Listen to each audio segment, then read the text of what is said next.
સુરત શહેરમાં નવાગામ ડિંડોલી વિસ્તારમાં પાણીની મોટરની સ્વિચ બંધ કરવા જતા કરંટ લાગતા મોત થયું છે. સમગ્ર મામલો લેબર સુપરવાઇઝર દબાવી રહ્યાની ચર્ચા થઈ રહી છે. સુરતમાં છેલ્લા 5-6 દિવસથી વરસાદ વરસી રહ્યો છે, ત્યારે આજ રોજ પણ વરસાદી ઝાપટા પડ્યા હતા. આ દરમિયાન નવાગામથી લિંબાયતને જોડતા અંડરગ્રાઉન્ડ ટનલમાં પાણી ભરાયું હતું, જેથી આ પાણીને બહાર કાઢવા માટે મોટર મૂકવામાં આવી હતી. તે મોટર ચાલુ કર્યા બાદ બંધ કરવા જતા શ્રમિકને કરંટ લાગતા તેનું ઘટના સ્થળે જ મોત નીપજ્યું હતું.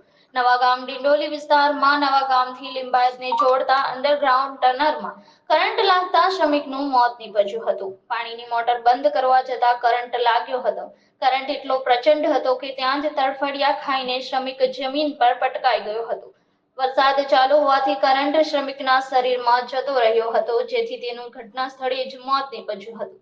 સ્થાનિકોએ કહ્યું હતું કે અંડરગ્રાઉન્ડમાં એકઠા થયેલા પાણીને ગટરમાં જતું રહે તે માટે મોટર મૂકવામાં આવી હતી.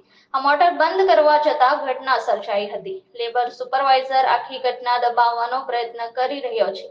જો કે લોકોનું ટોળું એકઠું થઈ ગયું હતું. સાથે જ સમગ્ર ઘટનાના વિડીયો પણ લોકોએ પોતાના મોબાઈલમાં ઉતારી લીધા હતા.